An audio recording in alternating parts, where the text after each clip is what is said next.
Hola a todos de nuevo. En este tema que nos atañe hoy, que son las vanguardias, vamos a intentar analizar la obra de tres artistas importantes en esos comienzos del siglo XX, finales del XIX, principios del XX, es donde situamos su trabajo y que son, bueno, pues importantísimos desde el punto de vista que son de las primeras vanguardias, los primeros estos movimientos que se generan en los primeros años del siglo XX. Un término vanguardia pues que nos pone en una situación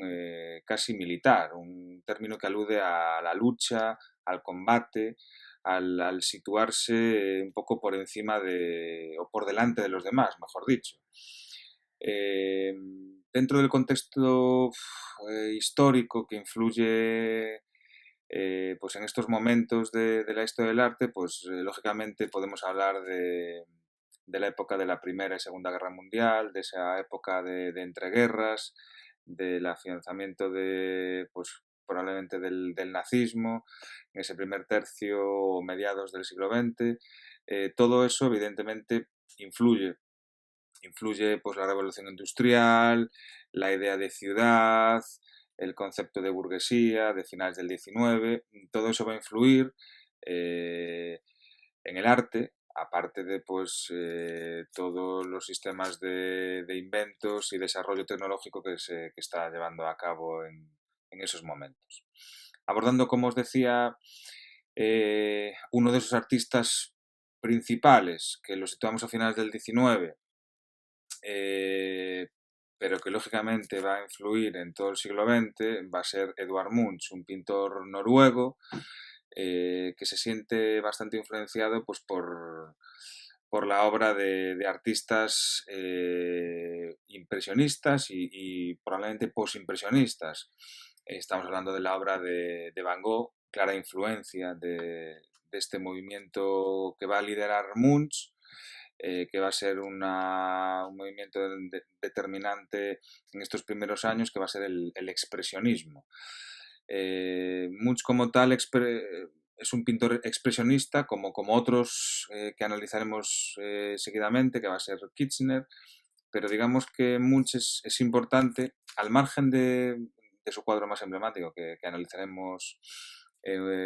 seguidamente, que de sobra conocido como es El Grito. A mí me interesa mucho un poco recordando a Van Gogh por ese aura de un poco magnificar en su trabajo, en su pintura, un poco su propia personalidad. Estamos en una época donde a nivel de temática ya no va a ser,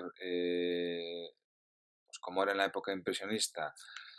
la luz o la configuración de los colores por medio de la luz como tema principal de sus obras, sino digamos que el sentimiento subjetivo, el sentimiento emotivo de cada una de sus pinturas relacionadas con su propia vida, con su propia trayectoria, influye decisivamente. Ya desde el posimpresionismo probablemente estamos hablando de ese carácter subjetivo de las obras, y en el propio Munch aparece este referente. Indudablemente la obra de Van Gogh, como os decía, es un referente claro, sobre todo en su pincelada, y que decir tiene que, pues en obras como estáis viendo, donde hay ese claro tenebrismo y esa clara, pues bueno, ambigüedad y un poco de sorpresa en ese contraste fuerte de colores, pues ya sin lugar a dudas me puede recordar a una versión actualizada de la obra de Caravaggio, esa pincelada sinuosa de la obra de Van Gogh, que va a ser más acusada en otros trabajos, y también recordando el tema pues un poco de Toulouse-Lautrec, que es un artista que tocamos poco, el iniciador un poco el gran precursor del cartel moderno, cuya gran influencia va a ser la estampa japonesa, pero probablemente en el tema este de las máscaras, que también influyen en la obra de Toulouse-Lautrec de finales del XIX, en esos ambientes parisinos, de prostíbulos, donde esas máscaras en los rostros de los personajes también está bastante acentuada, probablemente Munch se siente bastante en esa dinámica de trabajo. Autores como Van Gogh, como Toulouse-Lautrec, el postimpresionismo, pues influyen decisivamente en la obra de este artista. Analizando pues parte de su trabajo, pues hay muchas obras de ese ambiente así, pues un poco más oscuro, de noche, que como os decía, tiene mucho que ver con su trágica vida. Su parte de su familia pues murió,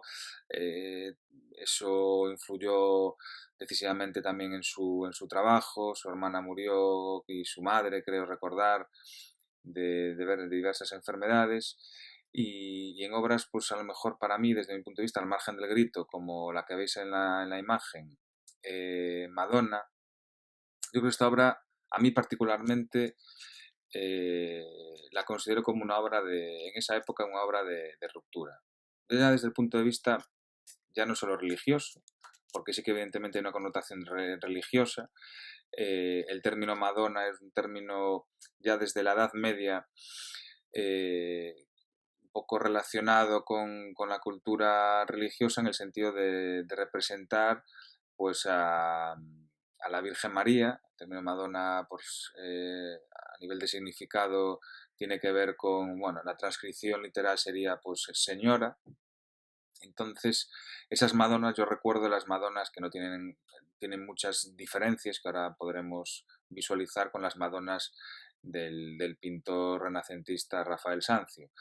Vemos esta Madonna con el jilguero, o sea, es el pintor del siglo, finales del XV, principios del XVI,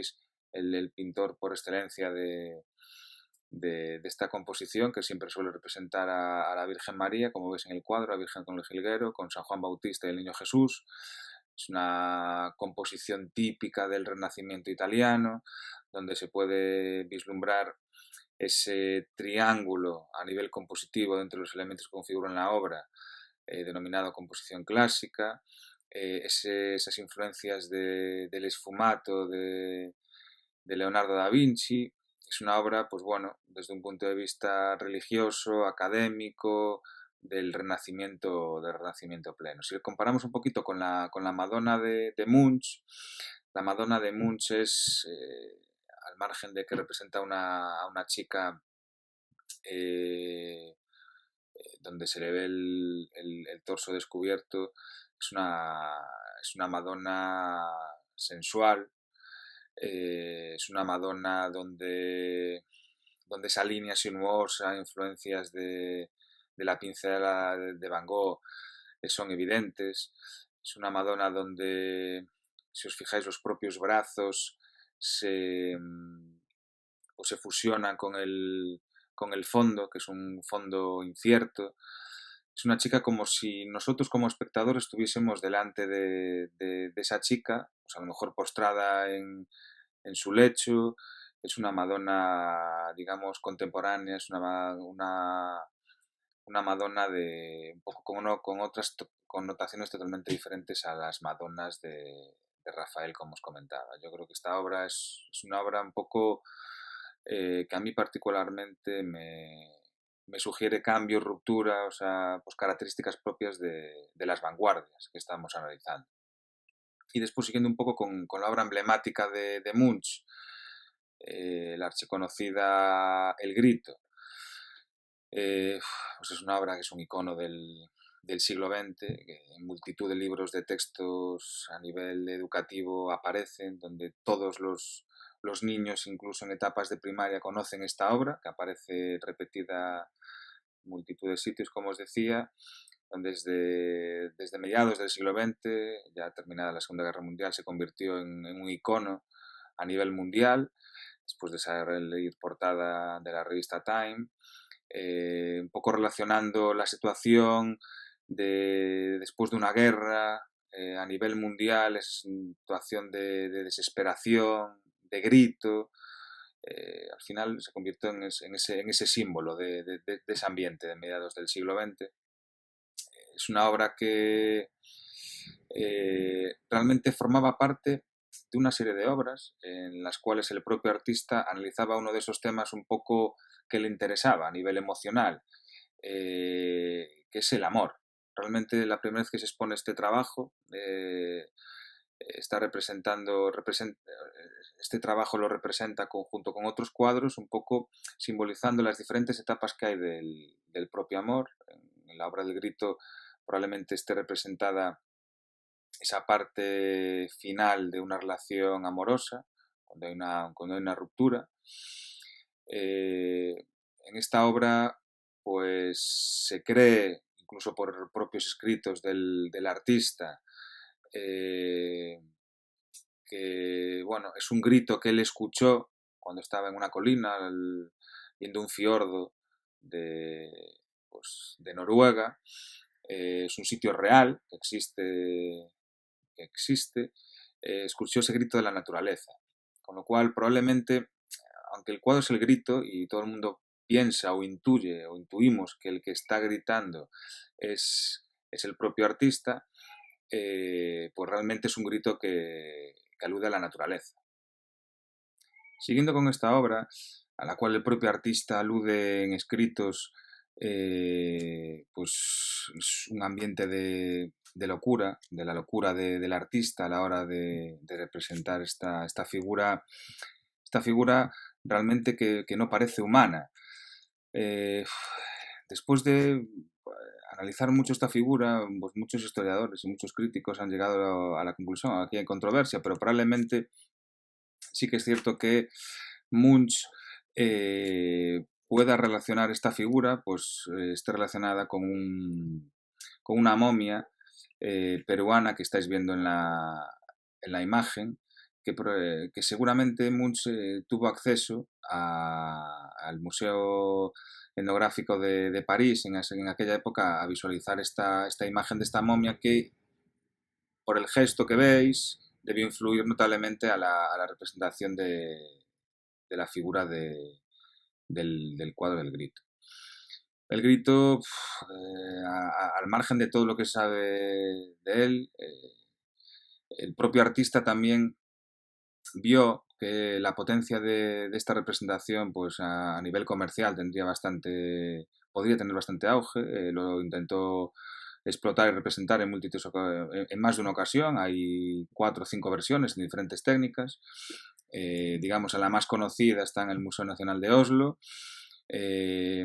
Otras características importantes de estos trabajos, que como os digo, realizan diferentes técnicas, técnicas de grabado, técnicas en pastel. Digamos, la versión más conocida está que está realizada en cartón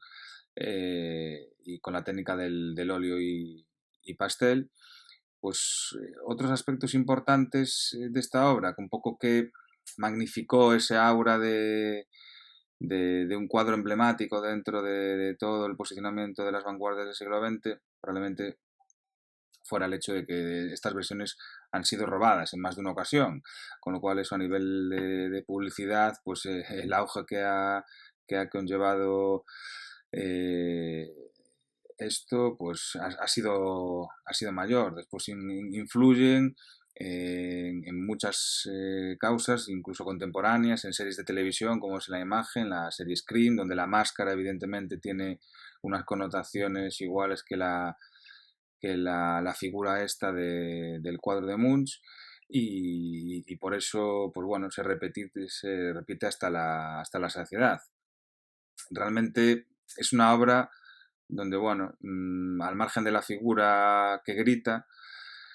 o que realmente está tapando su propio rostro, sus propios oídos, de ese grito que escucha el propio artista de la naturaleza, una naturaleza que realmente es la que está gritando, según palabras del propio artista, esos cielos ensangrentados de naranjas y rojos, ese atardecer que ve desde esta colina de la ciudad de Oslo al fondo, ese fiordo, esas líneas quebradas, esa pincelada que recuerda pues a esa noche estrellada de Van Gogh. Pues bueno, digamos que es un icono dentro de la pintura de finales del 19, principios del 20, de un movimiento claro que va a ser o que es ya con la obra de Munch, el propio expresionismo. Siguiendo con el expresionismo, destacan varios artistas, pero probablemente uno de ellos, alemán, es en Alemania donde el ambiente de este movimiento denominado expresionismo de los primeros años del siglo XX pues se desarrolla con más fuerza. Hay varios grupos de artistas, unos bajo la denominación del nombre El Puente, como es el caso del que vamos a analizar, que es Kirchner, o El Jinete Azul, donde también están involucrados artistas como Kandinsky, del cual hablaremos a continuación, un poco más tarde, pues se sitúan. Kirchner en este aspecto pues es un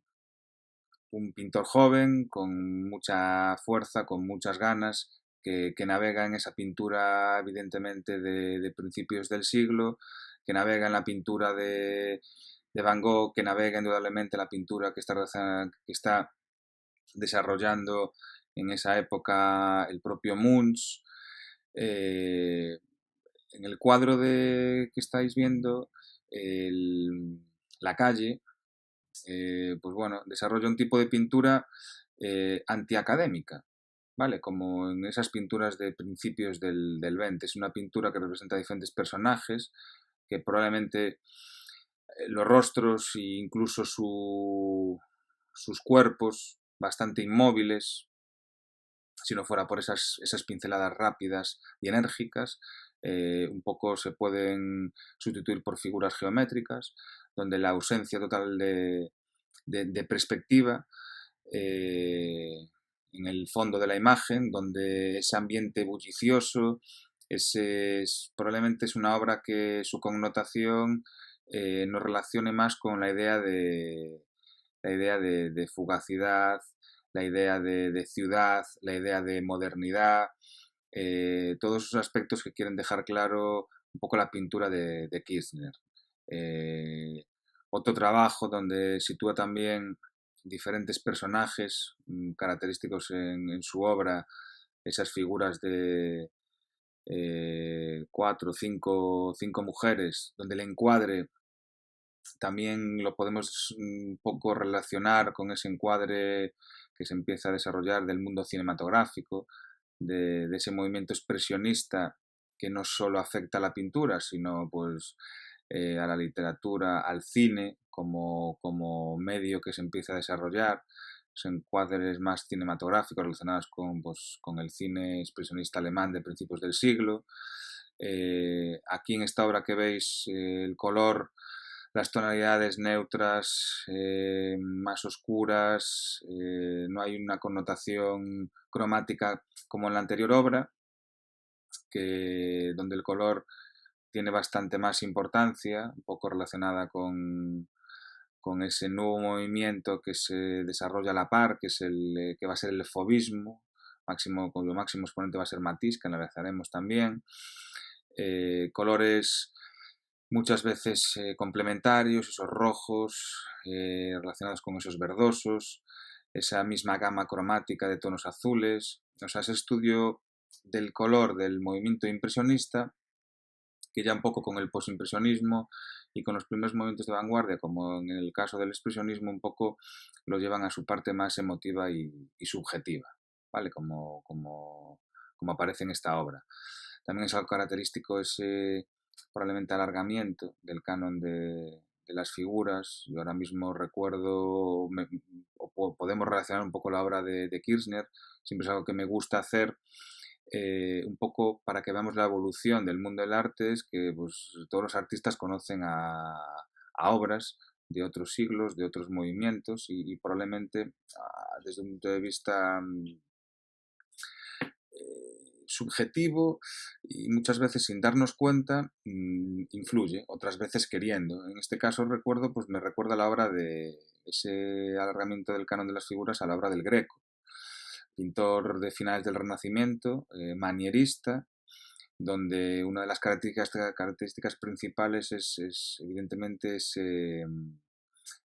alargamiento de las proporciones del canon de las figuras que utilizan en sus obras es bastante característico. O sea, es una obra que tiene un estilo muy determinado. Es una obra mucho más subjetiva, un poco relacionando un poco con Kirchner, y volviendo unos 400 años, o bueno, más bien 300, 400 años antes, un poco abandona esa objetividad que abandonó el Greco en la época del Renacimiento para convertirse en una obra más manierista de finales del Renacimiento, más subjetiva, ¿vale? Con un estilo más determinado, una composición más abierta,